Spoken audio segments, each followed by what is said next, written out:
Jonathan Asfour, name of my business, Shepherd Homes Group. I'm on the #1 team in the area. And what was the last one? And how you serve your clients. So I serve my clients from A to Z in terms of residential real estate. I do things a little differently than the typical real estate agent that's out there. We're not just opening doors for our clients. We're building a future with them and an investment strategy and everything along those lines. So, From the A to Z package. Yes. Yeah. How did you get into real estate? So I started in home warranties. Okay. I did home warranties for 5 years, and I sold 2 real estate agents. So that was fun Okay. and very interesting. And what exactly is home warranties for those that don't know? Home warranties cover everything mechanical inside the home after the home is purchased. Okay. So that would be systems, appliances, electrical, and plumbing. They don't have a good reputation for a couple different reasons, and people don't like to use them. So it was a very difficult sale to people that sell for a living. However, it helped me build some really, really great relationships in the real estate world, and then it kind of made me take a step back and say, well, I love everything about real estate itself.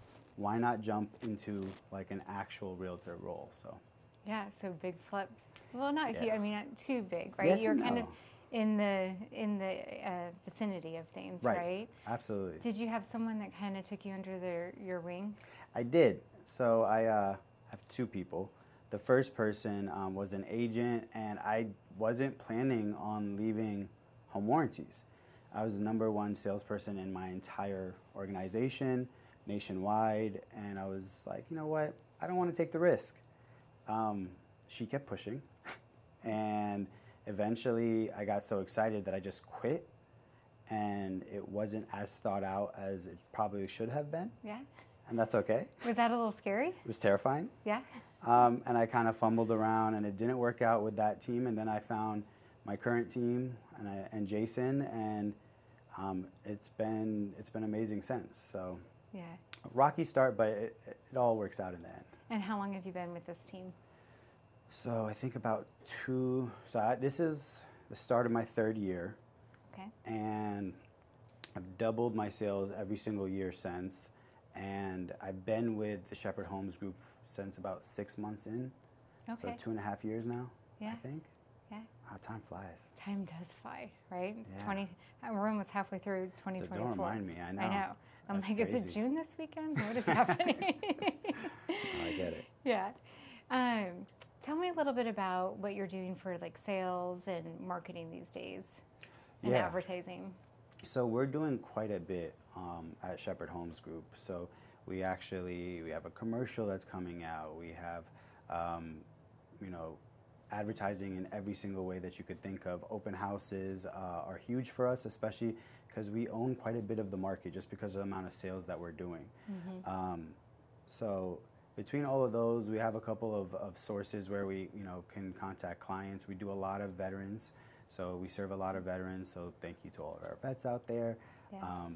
I think we are the #1 team for vets in this area, specifically good to know. Jason. Yeah. Yeah. So How did you guys kind of go down that avenue? I think that was Jason, Yeah. not me. Yeah. but I mean, he was very heavy in with working with like a couple of different organizations like Veterans United, I know, and things like that. I personally also help a lot of vets as well. So I think I did 2 or 3 already this year.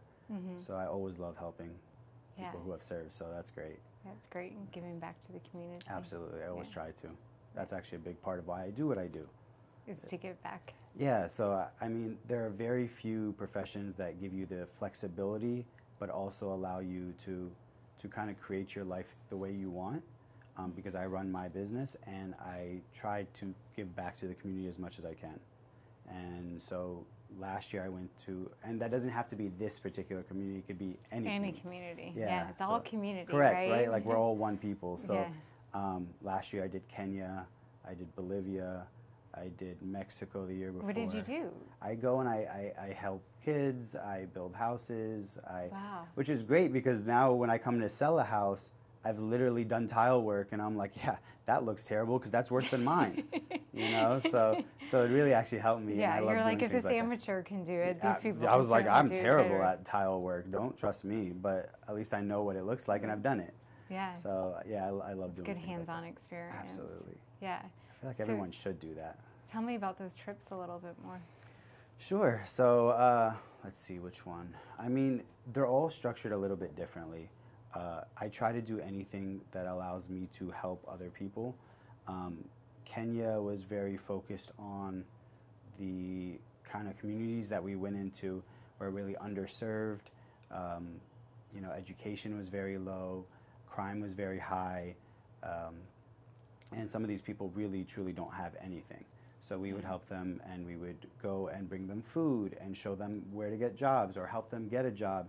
In Kenya, we were actually trying to start a school potentially, start a greenhouse, and we already started a small factory for sex workers so that they can get away from that and actually make clothes, and we sell T-shirts and things like that. So that's what we did in Kenya. Mexico and Bolivia they were more hands-on construction. Mm-hmm. I hate that I say construction because, again, I'm not, like, if you can tell for those watching, Yes. I'm not exactly made for construction. I don't know why you say that.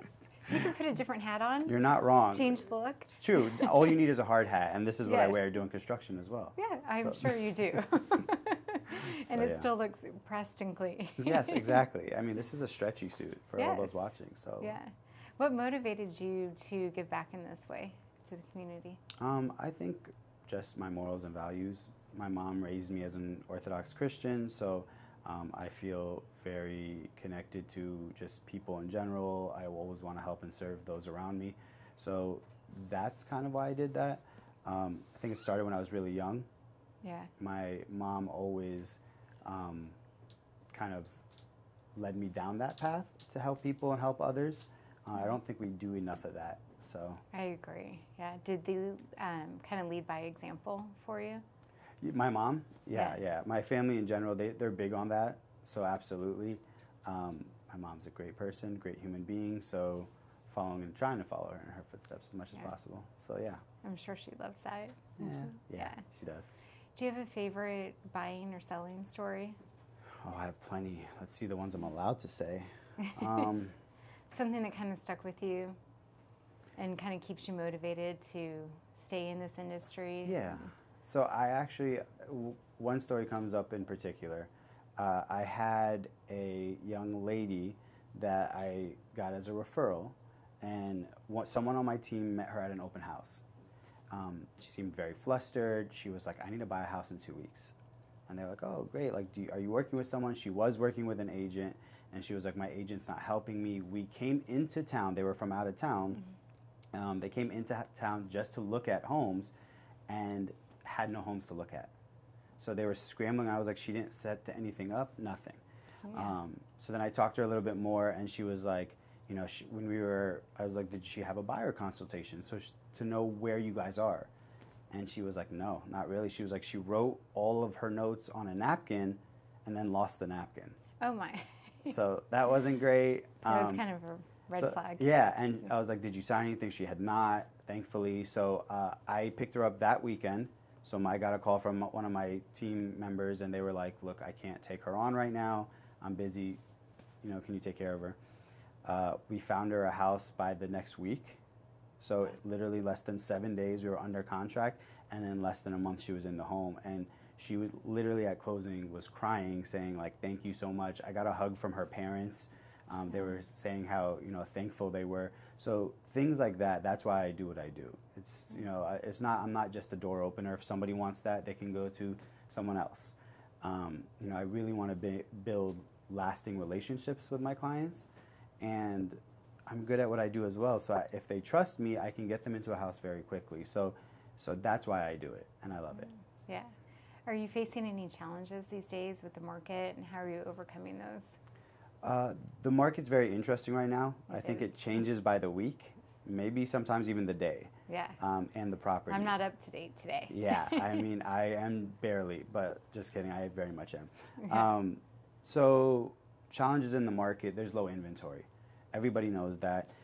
I think that there was a slight fear initially about interest rates, and I think that's kind of normalized now. So everyone understands interest rates are where they are, and people still need homes.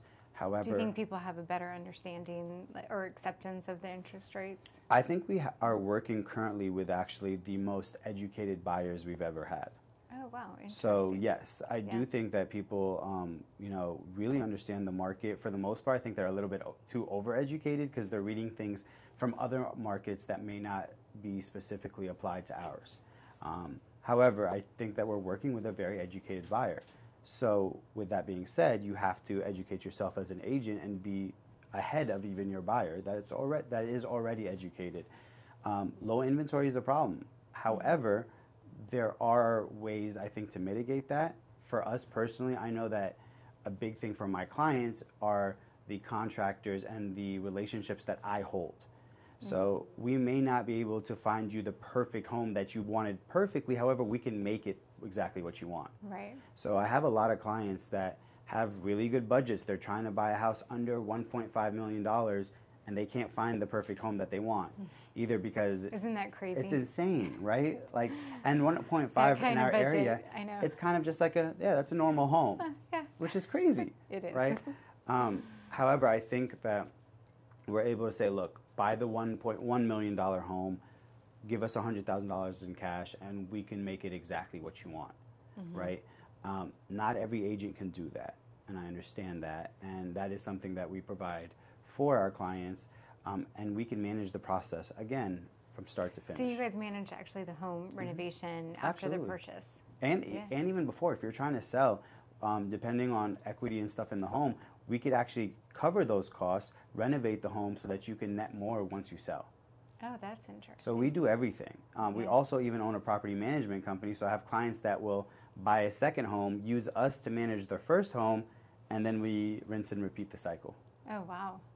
Yeah, helping people invest and grow their portfolio left and right. Yeah, that's a huge thing for me as well, because I love investing. No one taught me directly how to invest, and then I started to learn from those around me, people that were much smarter than me, and it's something that I love passing on to my clients as well.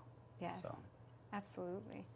How important do you feel home staging is in a sale of a home these days? Great question. Because I feel like it's been getting more up and up. Yeah, so I think that we had a small shift to like AI staging, which is terrible. I saw that for a little Some while. of it, I just saw a house yesterday, and they're like, look at this beautiful house. I was like, did they put a fireplace in the middle of carpet? Like, what's happening? So I think staging is extremely important. Yeah. Do you feel like the AI part is kind of leveled off? It's gotten better, and sometimes it looks really good, and sometimes, like I said, you're like, that's throwing my eyes off. Something's off. Something's off, yeah. I know that staging, a lot of my clients will kind of give me pushback in the beginning, but then we can look at actual data and see that homes sell between 8 to 15% more staged. People can't visualize how to live in a home that's empty a lot of times, especially on like these big open floor plans. They're just like, it's too big. What do I do? How do I fill the space? Right. So you stage, all of a sudden you get a lot more people being able to envision themselves in that space. Yeah. Do you have a certain demographic you like to work with? Like, do you like working with new home buyers, their first home, or maybe someone who is looking to downsize and move to the next chapter of their life? I love working with people. No, I'm just kidding. Okay, everyone. No, I like everything, but I do like a little bit more complicated scenarios as well. So someone that's trying to potentially sell their home, they have to sell, and in a very specific timeline, and then they are going to take the proceeds, and in the 60 days that they have their post-settlement occupancy or their rent back, purchase another home. Yeah. That's a very stressful scenario. I do really good with things like that. I love working with first-time home buyers, investors, so anyone that's trying to get into investing. Those are what I deal with typically: first-time home buyers, investors, and then people either downsizing or upsizing. Yeah, I've seen both. People upsizing. In this area, it's so transient. You see everything. Yeah, for sure. Yeah. What do you find most rewarding about what you do? So it's a very stressful time in someone's life, and I think that it's great that I'm a part of it, not because it's stressful, that's not the great Yeah. part, right? But at the end of it, it's extremely rewarding because I'm able to say like, hey, I helped to get you into your home, the place that you're going to live, the place that you're going to build your memories and start a family or not start a family or whatever you're going to do. I get to be a part of that. You're good. So I get to be a part of that, and I love that. I think there's not many professions that you get to be a part of someone's very intimate personal life. Sure. And real estate is one of is one of those professions. So. Yeah. How do you help them manage those stress levels you're talking about? You're dealing with people in the most stressful time. Yeah. One of the most, unless they're a repeat offender. Right. Yeah. I love those Right. people too. And you love those people yeah. too. Yeah. I think everybody's different. Yeah. So I think that it's my job, and it's something that I'm always working on, to stay calm even in the stressful scenarios. I'm not naturally just a calm person. I'm more high strung. So it's taken a lot for me to be able to take a step back and to sit there and say, how do we look at solutions every single time? So when you're, I think, focused on solutions, then it's very difficult to get caught up in the weeds and get stressed out about things, because they're like, okay, well, we're going to have issues. We know we are. It happens on almost every transaction. But how do we mitigate them? How do we move forward? Right. So I try to keep my eye on the prize, try to get my clients to keep their eye on the prize. And I think that's usually the best way to mitigate that kind of situation. Yeah. What do you like to do outside of work? Ooh, a jack of all trades. Yeah. So. Well, it sounds like you wear a lot of different hats within your company. Yeah, I try to. So I love being active. So I train jiu-jitsu and Muay Thai, so like martial arts. Wow. I used to teach yoga. I do yoga as well. I love traveling. Yeah. So I travel all over. I just got back from Asheville, North Carolina. I need to buy a property there. I've heard that's a cool Oh city. my It's on my gosh. list. You need to go. I need to. And then go and visit the Biltmore. Yes, I've heard of that. Anybody that likes architecture, design, real Yes. estate. I think Oh I've my actually God. looked that up online. I think I'm obsessed. Really cool. It's stunning. Yeah. So yeah, travel. I like to be active. How do you balance your personal life and your work life? A very strict calendar. Yes. Yes, there's my calendar. If anyone was to look at it, would be like, this looks terrible, and I love it. I have. Why would you say it looks terrible? It's just because there's so much on it Yeah. all the time. I mean, that's how I time block everything. I think that, I look at my real estate business as a real business. I know some people do it on the side, and there's no shade on that at all. I know some people that do it on the side that are doing better than me. That's great. However, I take this very seriously. So every single thing, whether it's calling my clients and checking in on them, whether it's trying to find them a house, everything is time blocked and very specific. Yeah. And that allows me to be able to still put time in for an hour for jiu-jitsu or Muay Thai or lifting or whatever it might be. And you put that on your calendar. Yeah, that's smart. Yeah, everything. I mean, if you want to hang out with me, it's on my calendar. If it's not on my calendar, it's Do not you going to send happen. people calendar requests? All the time. Yeah. People are like, you are so annoying. I'm like, look, it's either this or I'm not going to see you. Yeah, I Like, have a friend that does that. I'm like, can we just say it over text? Nope, Do I can't. really? I was like, well, fine, you don't get an invite, but it's on my calendar. Yeah. So absolutely. I mean, otherwise, again, time management when you're running your own business is so important. Absolutely. Especially in something as high stress and that has so many checkpoints as real estate in in the transaction. There's so many things that have to go right, and that you have to keep in line. So. Well, it shows that you value your own time and you value your clients' time. Absolutely. As well. Yeah. That's why I was early here. I know, and I loved it. Right? Like you have to like, be. Yes. Yeah. So. Jonathan, where do you see this all going in the next 5, 10 years down the road? In terms of real estate, the market, or The market, with your business, do you see growth? I see. This is a path yes. you want to stay on? Absolutely. For me, yes. So I'm going to continue to grow. I'm already trending to double what I did last year, which in volume, which is great.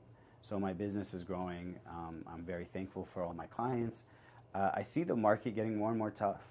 I mean, I don't see it changing. I see inventory is getting low.